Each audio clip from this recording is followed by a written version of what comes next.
You won't believe what my best friend's husband did when she stepped out. I never thought I would find myself in a situation where it would be so hard to tell the difference between betrayal and friendship. By the age of 32, my life revolved around my career as a graphic designer in Berlin and my close-knit circle of acquaintances. One of them was Sophie, my college best friend. Sophie and I had been through everything together. Job changes, breakups, and countless nights out in the city. I liked her happiness, and she was like a sister to me. Sophie had married Max, a handsome and ambitious architect, some 2 years before. From the outside, their relationship seemed perfect. They were the kind of pair that made other people envious. Max was successful, determined, and pretty. He and I had always been on good terms, and I had never thought of him as more than Sophie's husband until that one night when everything changed. Sophie had asked me to their place for a little dinner party on a Friday night. After a demanding week, I was eager to relax and spend time with them over delicious food and wine. Max smiled amiably from the kitchen, where he was busy making appetizers, and Sophie gave me her customary warm embrace as I arrived. "Hi, Lena," Max yelled while brandishing a spatula. "I'm glad you were able to make it. Tonight, we're going to sample some new wines." I said, "I can't wait," taking off my shoes and settling into the warm living room. With its soft lighting, plants, and framed pictures of their trips together, their flat was always so welcoming. Setting the dinner and talking animatedly about her most recent job endeavor, Sophie was rushing around. A few minutes later, Max arrived with a bottle of wine and a platter of hors d'oeuvres. We laughed, reminisced, and enjoyed one another's company for the next hour. It seemed safe, familiar, and just like any other night. Sophie declared after supper that she had forgotten to get dessert from a neighboring bakery and that she had to rush out to get it. She grabbed her keys and coat and added, "It will only take me a few minutes. You all remain here and amuse one another.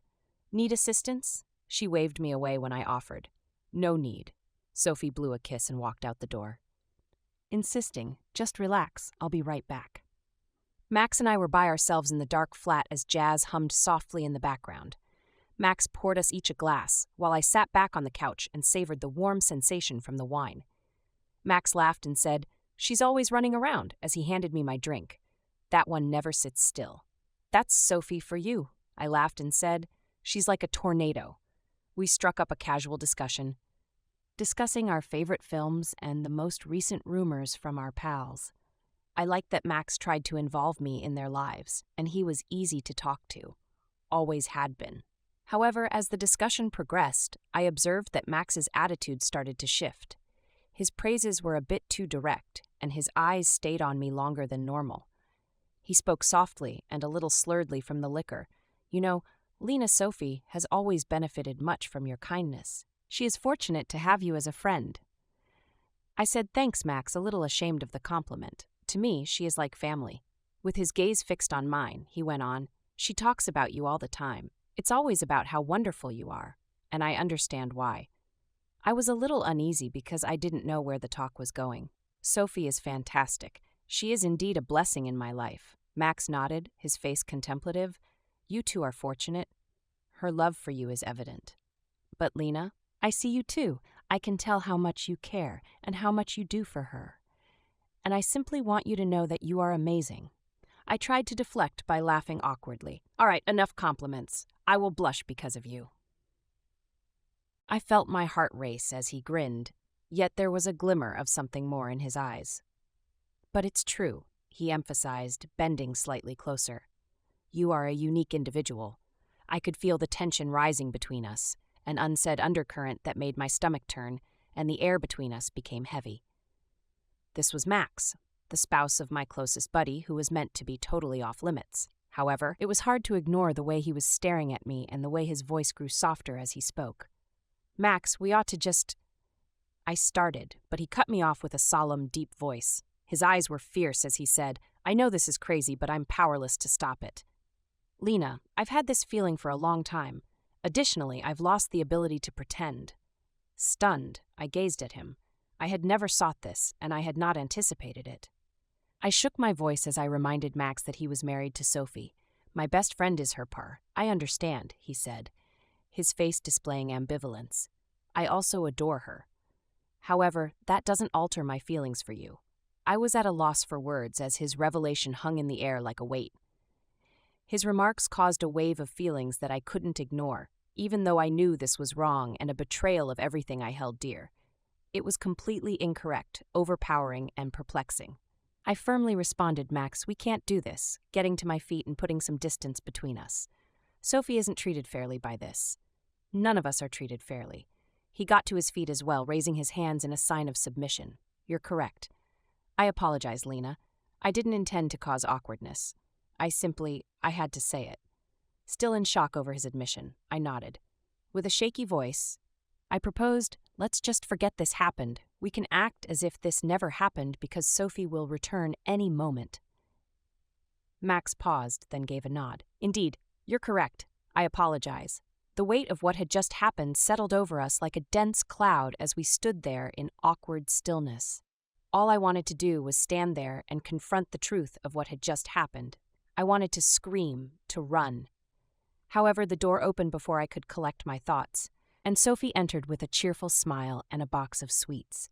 She joyfully said, "Got the goods," despite the tension in the room. I hope that without me, you two didn't have too much fun. In the hopes that she wouldn't see the discomfort in my face, I forced a grin. I took the package from her and placed it on the table, saying softly, "Just chatting. What was the bakery like?" I listened as Sophie began to tell me about her experience at the bakery, trying to keep my head straight as my thoughts were racing about what had just transpired. I hoped Sophie wouldn't notice how awkward we were sitting together as Max sipped his wine and avoided making eye contact. I made an effort to ignore the incident as the evening wore on, instead concentrating on Sophie and her contagious enthusiasm. However, the fact was that Max's words and the way he had gazed at me kept coming back to me. I knew I had to figure out a way to make things right because it was a betrayal on so many levels. My chest ached from the shame I felt as I gave Sophie a tight hug when it was time for me to go. I couldn't take the idea of hurting her because she was my best friend and the one who had always supported me. As I said farewell, I gave Max a quick, uneasy nod, and he gave me a quiet, "Be careful, Lena." The walk home seemed to go by quickly, with my mind racing with a jumble of guilt, uncertainty, and annoyance. I repeatedly relived the event in my head, wondering how I got into this unfeasible predicament and how things had gone so badly. I was aware that I needed to speak with Max and make it plain that we could never be together again, but I wasn't sure how to do it without making matters worse. Max sent me a text the following day. "Can we talk, please? I really apologize for last night. I must make everything plain." My heart was racing as I gazed at the message. I was afraid about how the conversation would proceed, but I knew that I couldn't ignore it and that we needed to talk about what had happened. I hesitated for a second before typing back my answer. "All right. In an hour, meet me in the park." Max was seated on a bench in the park, looking at the ground when I got there. When he noticed me, he looked up, his face displaying a mixture of resolve and sorrow. I sat down next to him, and he started, "Lena, I'm really sorry. Those were inappropriate things for me to say. I apologize if I upset you, but I was out of line." I took a big breath and nodded. "Max, you did make me uneasy. More than that, though, you put me in a really challenging situation. There is nothing I can do to harm Sophie, who is my best friend." "I understand," he muttered, "and I didn't intend to place you there. Lately, I've been feeling really lost. I suppose I just projected my feelings onto you because things haven't been going well with Sophie. It was unfair, and I apologize."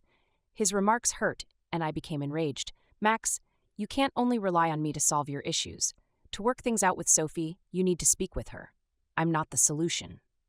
He looked truly sorry as he nodded. "You're correct. You are, I'm sure. I swear, I will speak with her. I simply didn't want to make matters worse than they already were." The weight of our discourse hung between us as we sat in quiet for a while. Max's heartfelt apologies didn't make the hurt and bewilderment go away, even though I knew it was sincere. Even though I valued him as a friend, I couldn't allow his behavior to endanger my bond with Sophie. Ultimately, I stated in a firm voice, "Let's just agree to move on from this. All we can do is be friends." Additionally, you must tell Sophie the truth about your relationship. Max nodded, a forlorn look on his face. Yes, I will. I also swear to respect your personal space. I apologize, Lena, for everything. I smiled at him, a little tight, with a mixture of relief and regret. It's all right. Take care of Sophie, please. She is deserving of that. I experienced both a feeling of closure and a lingering grief as we said our goodbyes. I was aware that Max and I would never be the same again, and that there would always be an unsaid tension between us. But I was prepared to do whatever it took to maintain my friendship with Sophie. I spent the following few weeks trying to put my life back together and find solace in the rituals that used to comfort me. I made an effort to reaffirm the limits that had been so delicately tested, and I avoided Max, only seeing him when Sophie was there. Sophie, on the other hand, was blissfully oblivious to the chaos that had almost ripped us apart. I took comfort in her steadfast companionship, and she remained her intelligent, vivacious self. It served as a reminder that loyalty and honesty are worth fighting for, and that some ties are stronger than the temptations that try to sever them. The recollections of that night faded as time passed, and I started to feel more relaxed. Max and I descended into a comfortable distance, our exchanges courteous and friendly, but devoid of the intimacy we had previously experienced. Although it wasn't ideal, the resolution was sufficient, and I realized that I had gained valuable insight as I looked to the future. I believe there is a purpose behind the boundaries we set in our relationships, and that stepping over them can have repercussions that go well beyond our original intentions. But with time, patience, and a commitment to doing what's right, even the most complicated situations can find their way back to solid ground. And that was enough for me.